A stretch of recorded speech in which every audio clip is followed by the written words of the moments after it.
Hello, my name's Traj Gohara, and as you know, I've been writing a book called A Practical Guide to Walrus Chasing, and it's hard. especially especially when you don't know what you're doing. Like, it's difficult. It took me 4 attempts to figure this out. Like, I've started writing this 4 times, and it took me 4 goes to realise that the worst thing I can do is try and write a book and pretend I know what I'm doing. The only way this is going to work is if I just do it the way I would do anything, like just make it up as I go along. There's one particular chapter that has been causing me quite a lot of trouble, and it's about the fourth dimension. And I was trying to write it all sciencey and stuff. Do you know what I mean? Like, try to pretend like I know what I'm talking about. And I not got a clue, right? But every time I tried to write it, I get lost. Like, every time. I don't know why. Well, I do know why. It's because I don't know what I'm doing. Like, I came up with this idea where I thought, what if I just put on a camera and I just talk? Then what I do is I upload it to YouTube and I download the transcript file. I then just use that. So that's what I've done. So I made this video, I don't know, like maybe a month ago, and I just uploaded it as an unlisted thing on my YouTube channel with the idea that what I could do in the book is when you get to this particular chapter, you can either read the transcript file or you can just watch the video, because the only thing I can imagine that's harder than writing a book when you don't know what you're doing is reading a book by someone who doesn't know what they're doing. So this is what this is, right? This thing I'm going to show you now it's the video you would see when you buy the book, and it sends you to that. I thought, you know what, I'm just going to put it out there. I'm like properly invested in writing this, and I've now got a structure. Like, I now know how I'm going to do it and how I'm going to put it all out. It's taken 4 attempts to get there. Like, I'd written something like 55,000 words, and then I just went, I need to start again. I didn't bin the whole thing. Like, I took some of the bits I liked and some of the bits I liked, but like at least half of it was gone, at least. But that's what this is. That's what this video is. It's just that, right? This is what I think about the 4th dimension. I don't know what the 4th dimension is. Like, I don't. I'm not a physicist. I'm not. All I can say is what thinking about the 4th dimension does for me. And when I tell people about the 4th dimension, it kind of sets the scene instantly. Gets rid of all that, oh, we're going to talk about the weather. Like, as soon as you go into someone and you say 4th dimension, that's it. It sets the scene. You're going to be talking about tinfoil hats, space travel, black holes, all that sort of stuff, right? That's the stuff I like talking about. I don't want to talk about small talk. Like, I know what the weather's like. I'm not interested in that. So that's why I call it the 4th dimension, even though it's not particularly, like, it isn't really the 4th dimension. Do you know what I mean? I just write things down in my book that I think about. So, for example, I do stuff like this, right? I write the 4th dimension and how it affects me. I think about things like this, right? What do I think about? Jesus Christ, I thought I had this figured out, man. Right. I don't know what the 4th dimension is. I don't know. Don't have a clue. Not a physicist, professional walrus chaser, but it doesn't stop me. It doesn't stop me thinking about it. It doesn't stop me thinking about the 4th dimension, even though I have no real scientific evidence of what it is, right? I was always under the illusion that the 4th dimension's time, because we're 3-dimensional beings and we can't travel through time. That's it. That's what I always thought it was. But then I googled it one day and it was slightly more complicated than that. So I just stopped reading about that sort of thing. Because I wouldn't let the real definition of the 4th dimension muddy the water or what it actually does for me. When I think about stuff like that and I talk about stuff like that, it does a couple of things. The first thing it does is makes me feel human. That's what it does. When I think about time and I think about all that sort of stuff, it makes me feel real and finite. And some of the other things in my life that maybe seem more important diminish. They don't seem as important. Like, for example, council tax. Like, that's the main kind of thing. Like, I think about how serious council tax is, and if you don't pay it, you can go to jail and you can get fined and you can end up with all these different, I don't know, like co-op things, and is it arrears, and you can end up in debt, and they can effectively like oust you out your house. Maybe, I don't know, I'm just making that up, but it seems pretty serious because the letters you get are pretty. Do you know what I mean? Like, they don't come through the door. They're not pretty. It's not a birthday card. Like, it comes through the door and it tells you in big black letters, you are in trouble, boy, for not paying your council tax. It seems very, very serious. But in the grander scheme of things, is it? Like, is it serious? It's a human construct. Like, we made it up. It's not real. Like, it's not like I need to pay my council tax or I can no longer exist. That's what thinking about the fourth dimension does for me. I don't use it as a reason for not paying my council tax. I don't think that would fly. Do you know what I mean? I don't think if I turned up at the council's head office and went, actually, I can travel through time. And I'm a pan-dimensional being and I do all this sort of stuff and I really believe in aliens.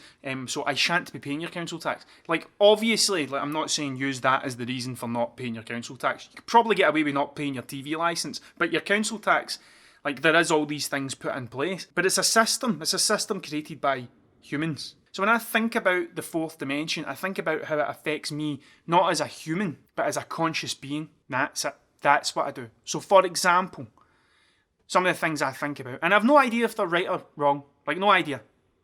But some of the things I think is, so we live in the third dimension, I think. 3D, everything's 3D, like you can touch things in that. So we live in the third dimension. We can only travel through time like the way we are intended to travel through time. Millisecond by millisecond, hour by hour, day by day. That's how we travel through time. Our bodies, anyway. Like, our bodies get older. This flesh suit, this skin tuxedo, like this thing gets older as we move through time, the way it's designed to move through time. But in here, the conscious part of me can think of the past and it can think of the future. And what I see meditation as is a way to link yourself into time and be specifically in the present moment and experience second by second, minute by minute. Because this is constantly moving back and forward between the past and the present. No, sorry, the past, the present and the future. It's going all the way. For example, has it never happened to you where you just get teleported straight back to being a certain age? Like my sister had a doll growing up which was called Baby All Gone. And Baby All Gone came with a little pot of cherries and a plastic spoon. And the plastic spoon had little plastic cherries on it, and when you put the plastic spoon in the plastic doll's mouth, the cherries would disappear and make it look as if it had ate these cherries. It was a toy. What a wondrous time to be alive, right? But the tub of cherries, the little plastic jar of cherries had this smell, and I almost smelt it there as I'm saying this. And when we moved house, we lived in a place and we moved up to another place in the same town. And there was a garage. There was a garage at the end of the street. And the garages had, like, self-car wash things. Do you know what I mean? Like those bays where you turn up and you wash your car. But the hot wax and the soap had different scents that you could pick. And one of them was the same scent of these cherries. And I remember walking by when I was like, I don't know, man, 12? Straight back to I was 7. My mum still lives there. Every time I go to my mum's house and I walk by this garage and I smell that, it takes me back to the doll. It takes me back to Christmas when I was 7 and my sister got that doll. Like, that's what I mean. Like, I am able to be in that moment. I am able to travel into that specific point in time and live it like I'm actually there. So some of the other things I think is, like, maybe your consciousness can travel along a different dimension. And this suit that we're in now is tied to, it's bound to this realm, to this place. And if you can think of the past and take yourself there, what if you can think of the future and take yourself there?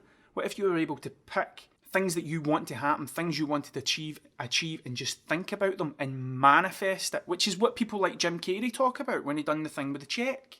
I don't even know if I'll write that story in the book because it's so like, well, maybe I will, it'll be a footnote or something, I don't know, right? But like, that's what I think is maybe that's how that works. And we're so busy looking at council tax and mortgage payments and what type of car you drive and how many followers you've got on Instagram that you miss that. And your senses here are bombarded so much that you don't think about things like that. And I used to purposely try not to think about it because I thought I was a weirdo. Like, genuinely thought it was the strangest thing, because I would say things to people and they would look at me as if I'd just farted in church. Like, they had this... There was one boy in particular who I'll call, I don't know, Jack. Let's call him Jack. Jack looked as if... I don't even know if there was a Jack at my school, so if there was, I apologise. It's not you I'm talking about, it's an imaginary Jack. Jack had it all figured out as far as I was concerned. Like, I'd look at Jack and I'd think, he can talk to girls like him, he's smart, he has a cool haircut, people think he's cool, like, he has got it sussed. You're a weirdo.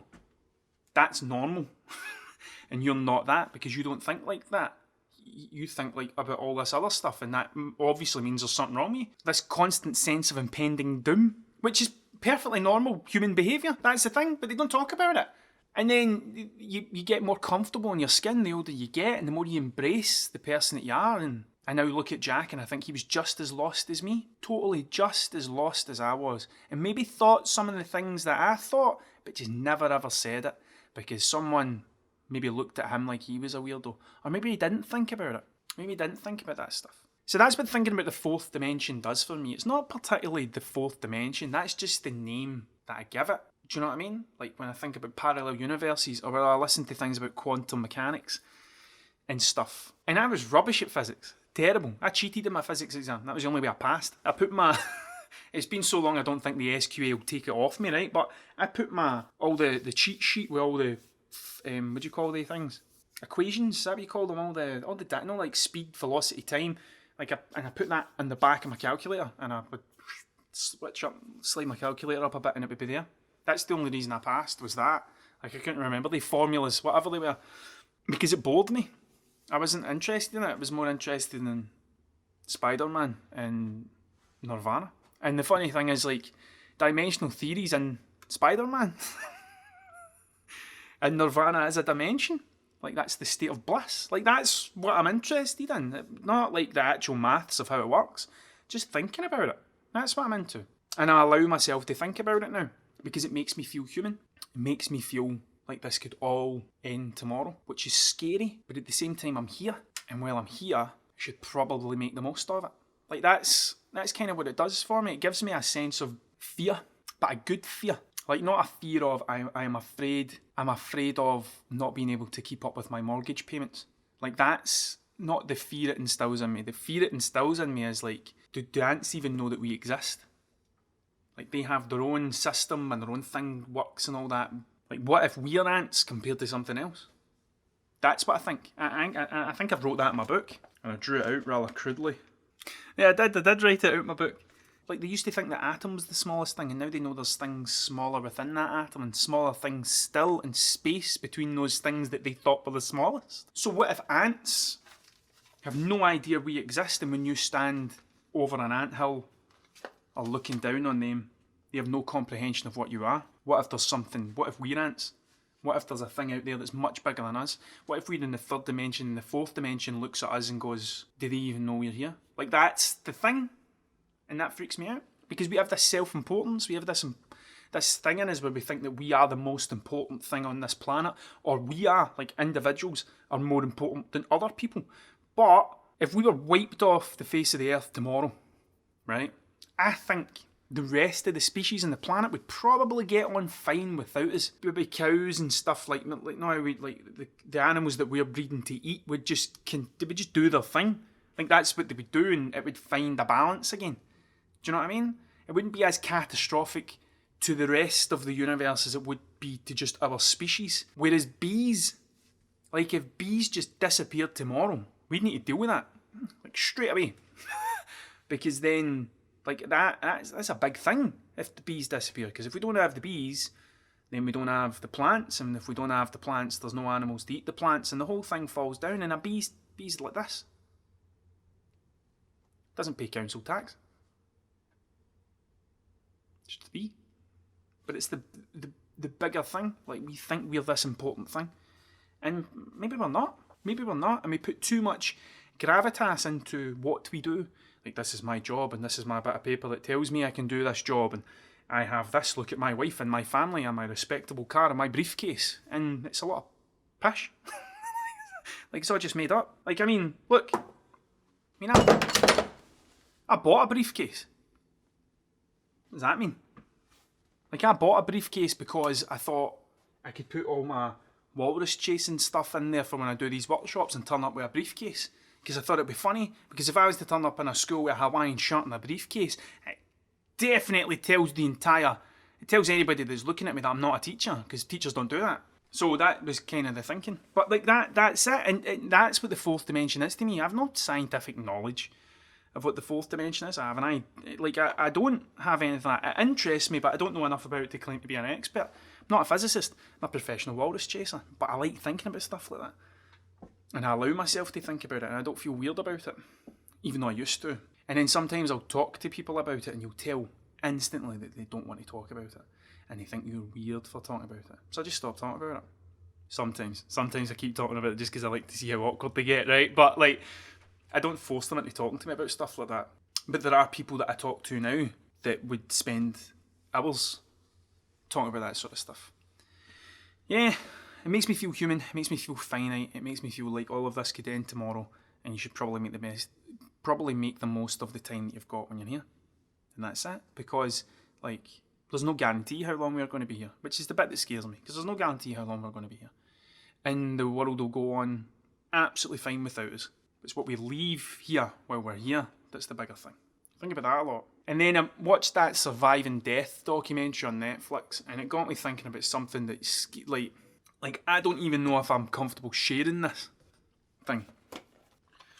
But it got me thinking that, like, I'm not sharing that. Like, I'm not. That's as much as you're seeing. Like, I still don't even know if I'm going to show that bit that I just done there, because it's maybe too out there. Like, it took a lot to even put that out.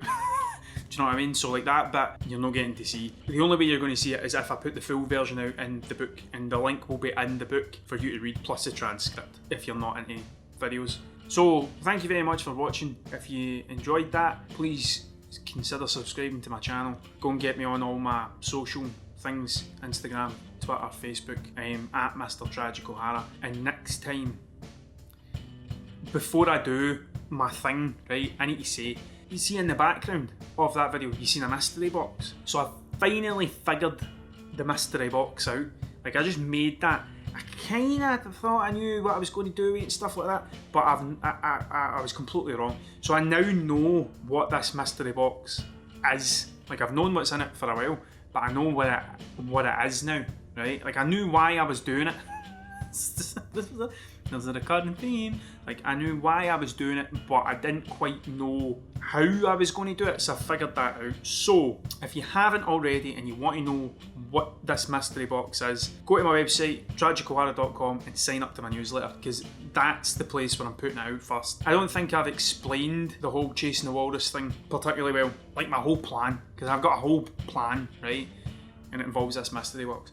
So if you want to know more, make sure you hit subscribe, because I am working on like a video explaining the whole thing, and if you want to be the first to know about the mystery box, then make sure you go and subscribe to my newsletter, because that's where I'm going to be putting out first, and then I'll put it on my social channels, and you'll definitely see that, because the algorithm can't get involved. Know what I mean? We are bypassing the algorithm here. And that's it. So thank you very much for watching, and next time, don't know.